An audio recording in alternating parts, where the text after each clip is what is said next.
Hi, everybody. I'm Brittany Lewis, a breaking news reporter here at Forbes. Joining me now is Congresswoman Sydney Kamlager-Dove. Congresswoman, thank you so much for joining me. Thanks for having me, Brittany. I'm really excited to get your perspective today as someone who was in the chamber on Tuesday night. Tuesday, President Donald Trump did deliver an address to a joint session of Congress. During that address, you did protest by walking out. You released a statement thereafter. Part of it said, quote, "There's only so much bullshit a person can tolerate." So to start off the conversation, can you bring me to the moment you decided, you know what, I'm getting up and I'm leaving? Well, thanks for the question. So happy to be here with you and your viewers and listeners. I obviously was invited to the House floor to hear the joint address because, after all, it is my house. And as a member of Congress, you're able to invite a guest to sit in the gallery. And so I invited to be my guest Miss Sylvia Joyner, who's worked for USAID for 34 years and is friends with so many people who had been wrongfully terminated. And so it was important for her to put a face to the folks who have been fired and to hear the president explain why he's decided to do all of these actions. I certainly went in with the hope of hearing things that I've been hearing from my constituents. Although, Brittany, I will tell you that before the joint address, I got so many calls from constituents telling me not to go at all, and certainly not to stay if the president was not owning up to his part of the bargain, which is to tell us what he's going to do to help the American people. So I went in hopeful, but very shortly I realized this was going to be a deeply partisan speech, and he had 880 million reasons to keep me in my seat by talking about how he was going to protect and preserve Medicaid, and he never shared any of those reasons. And so I decided that I had heard enough. The reason why I talk about Medicaid is close to 60% of the constituents in my district rely on Medicaid to keep them alive. And so that was incredibly important for me to be able to hear the president talk about this very critical program. And then you got up and you left. You wore a shirt that said President Musk. You brought a guest that is part of USAID. We know that USAID was on the chopping block when it came to Doge. Doge had its crosshair, or USAID was in Doge's crosshairs. What was the moment like, or had you already left when President Trump talked about Elon Musk, pointed him out, was touting Doge? I saw that on the TV screen. You know, I had a briefing. I was in a briefing at the end of the week with Peter Marocco, who is head of foreign assistance at the State Department.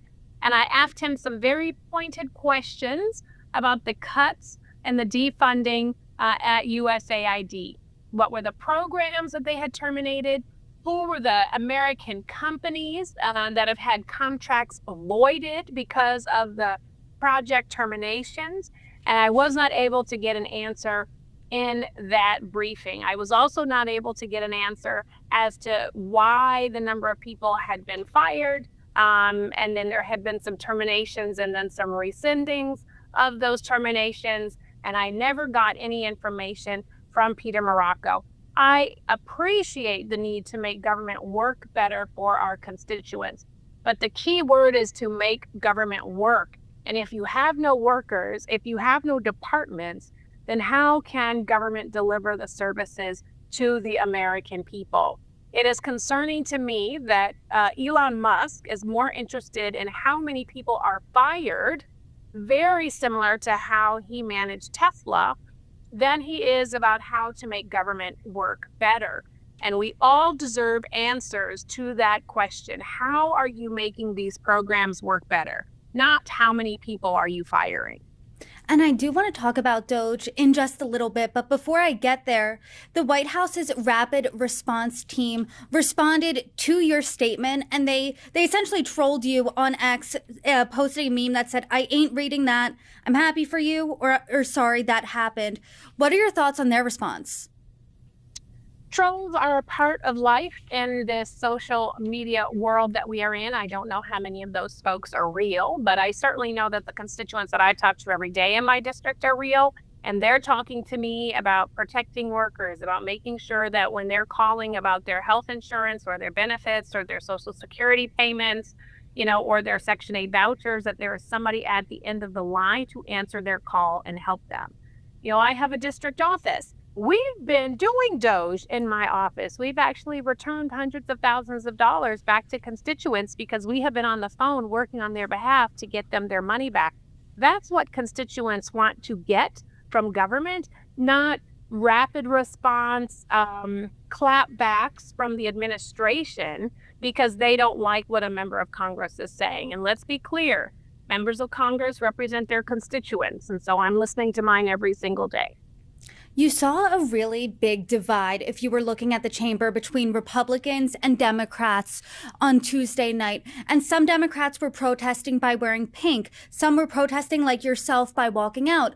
Others had signs that said save Medicaid, things about Elon Musk, protect veterans, those types of messages. Congressman Al Green, he did protest, probably the loudest. He was telling Trump, you don't have a mandate. He did eventually get kicked out. Other Democrats were annoyed at the protests and sat there looking somber, but did not say anything. Was there some sort of strategy going in about the protests? Was there a talk about it before and after? What was the consensus? The wonderful thing about the Democratic Party is that it is a big tent party. And there are lots of voices that are in it. I don't think the story is Al Green's protest or even the Democrats and the colors that we wore or the protests that happened. I think the story should remain what Donald Trump talked about and what he didn't talk about. He did not talk about lowering the cost of eggs. He did not talk about how the tariffs are actually going to be good for the American people. He did not talk about creating more jobs. He did not talk about protecting Social Security. He did not talk about protecting Medicaid. He did not answer to why he thinks it's okay to fire 80,000 veterans from the VA. He has not talked about the importance of our standing around the world. He has not talked about why it's important for us to be good allies to our neighbors and our friends.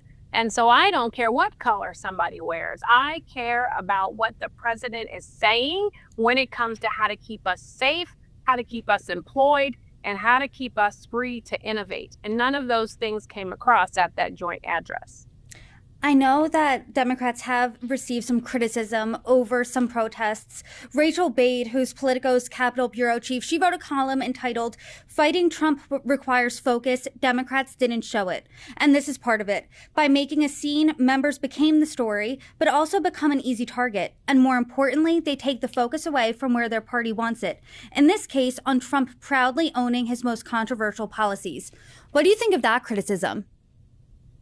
Well, I think that Congress is comprised of Republicans and Democrats, and the story should be why Republicans are yielding congressional authority to the president. The story should be the merging of the judicial, executive, and legislative branches. Those three branches, keeping them co-equal, is what allows us to be a democracy. When they crumble, you have a dictatorship or authoritarianism, and I don't think anyone went to the polls in November to vote for a king. The story should be making sure that we have oversight over what this administration is doing. The reason why you're seeing so many district town hall meetings in Republican districts where constituents are saying, hey, who is Elon Musk to Donald Trump? Why does he have so much control of our information? Why does it look like he's the one making decisions? Why does it look like he's the one that are telling cabinet secretaries what to do? I mean, those questions should be the stories that we're digging into.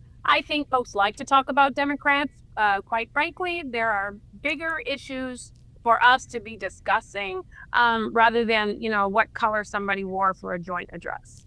I feel really lucky in my conversations, especially in the past week, because I've talked to a few of your colleagues, one today right before you, Congressman Cisneros, on Democrats and what they were doing and the protests and exactly what was happening in that room and what they were against.